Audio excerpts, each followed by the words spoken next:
Hi guys, welcome to another Divi Theme video.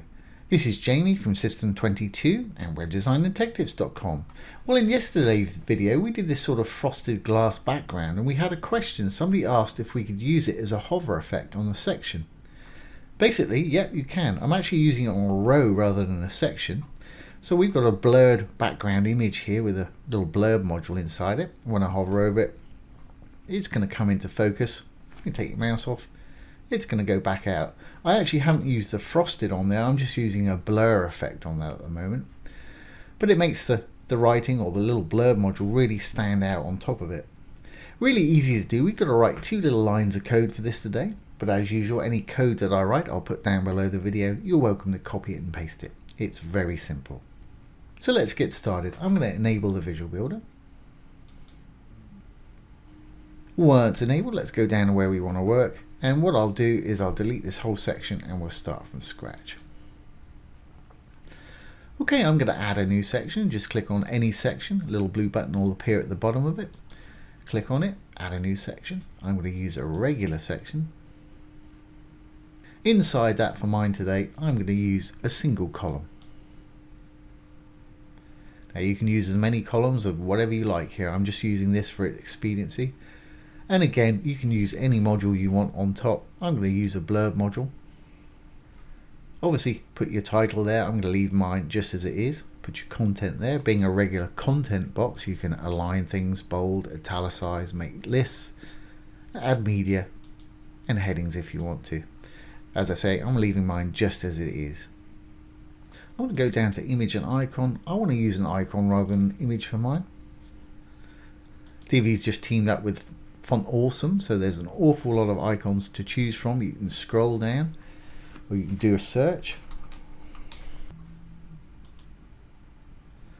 And it's got a little button here. If you want to click on the button, it'll pop out into a breakout box, let you see a lot more at once while you're scrolling. Like I say, there's an awful lot of scrolling now. So let's save that. That's fine. I'm just going to pop my text into the middle. So let's go to the Design tab. I'm going to just pop the text in the middle.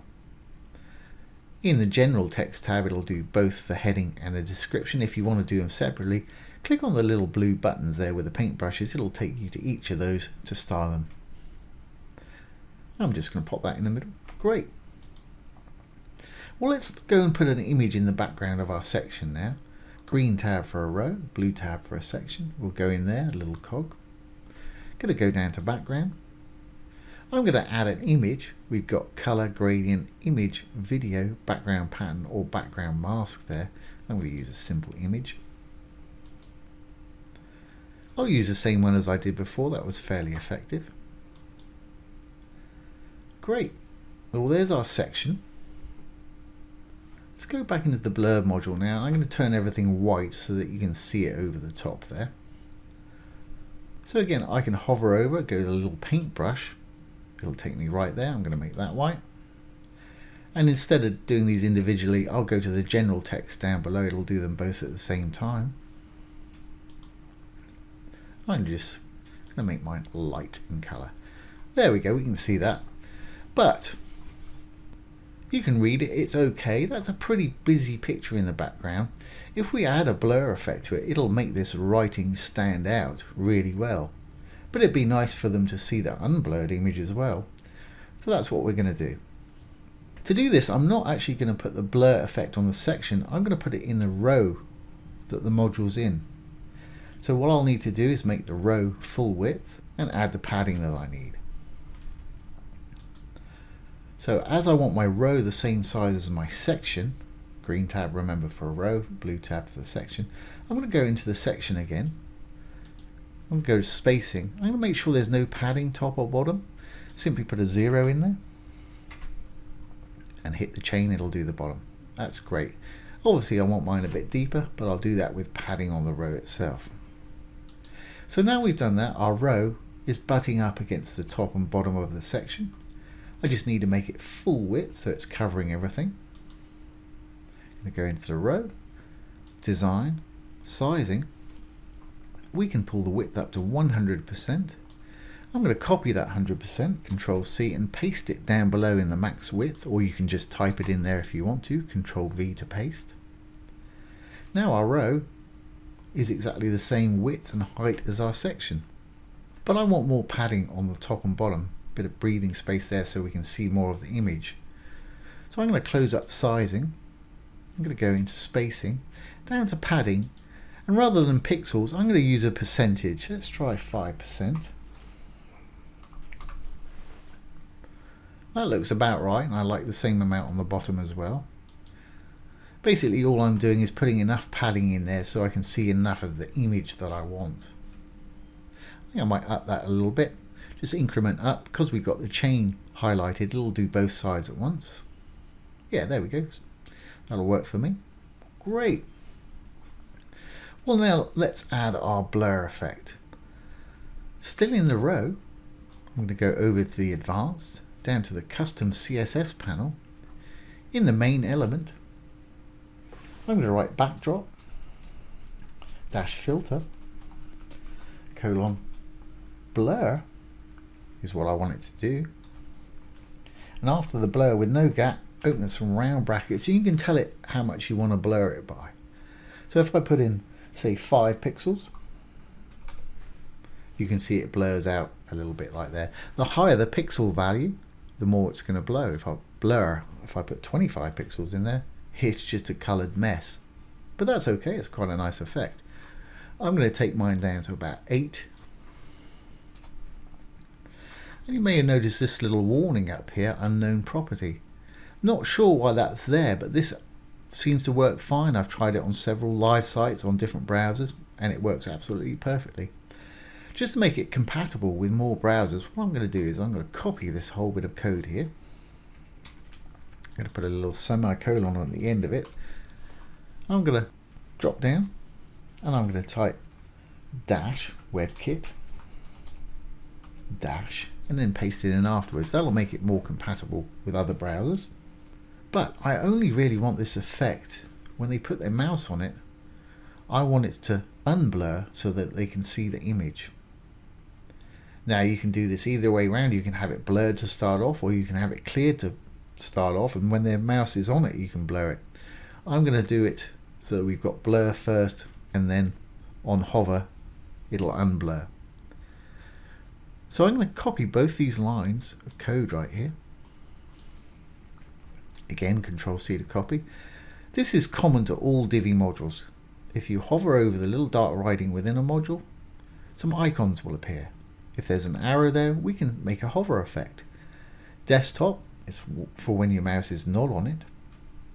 Hover, obviously, is for when you put your mouse on it. So when they hover on it, I'm going to paste that in there, but I'm going to take that pixel value to 0, so it's not blurred at all. And you don't need a PX on the end, just pop a 0 in there, and the same for the WebKit one down below. Now, because we're doing this with code, the actual time it takes to go from desktop to hover when you put your mouse on it is going to be absolutely instant. I like to slow mine down just for a bit of drama, so it sort of fades from sharp to blurred and blurred to sharp. So in the regular state, not the hover state, I'm going to drop down. I'm going to add one more line of code. I'm going to say transition dash duration colon. I'm going to make mine take maybe half a second for a bit of drama. 0.5s. Okay, well, let's save our changes and see what we've got. I'm going to go down to the bottom, little purple button, save the page changes, and let's exit the Visual Builder. And we can roll on down. There's our new section there, it's blurred out. When I put my mouse on it, it's going to take half a second to come in sharp. And that's a nice little effect. Like I say, I've not done the frosted bit for the background. If you wanted to do the frosted bit, just add a white background to the row with opacity. I guess I better show you how to do that. But that's a really nice effect. Let's quickly go back in, and if you want the frosted effect, we'll roll down to where we were working. I'm going to go back in the row, and what we did for the frosted effect in the last video, down to background again. Now remember, we were in the row. I'm going to add a color. The first one right here, I'm going to add a white. And that's completely blanked it out because all we're seeing now is a white background with white writing on it. what we want to do to get our frosted effect, if you want the frosted effect, click on the white field here, right hand slider here with the variegated lines. Just pull that down till you can see as much or as little as you want of that image in the background, and that gives it that sort of frosted effect. And again, when you hover over it, you want that to be really sharp. So again, we'll hit the little arrow, hit the hover, and make sure that we take this color away. Otherwise it'll be a little washed out like that image there. Again, I'm going to leave the color in there. I'm going to click on the color field and just drag that opacity all the way down. Let's see what we've got now. Again, I'm going to save the page changes and exit the Visual Builder. And we'll roll on down again. And there it is with our little sort of frosted type effect there. And again, it's going to come in sharp when I hover over it. So there you go, guys. Let's add a nice little blur effect to a whole section and create a hover effect. I hope you've enjoyed this today and found it useful. If you have, please give it a thumbs up, ring the bell, comment, share, and subscribe to the YouTube channel. Once again, this has been Jamie from System22 and webdesignandtechtips.com. Thanks for watching. Have a great day.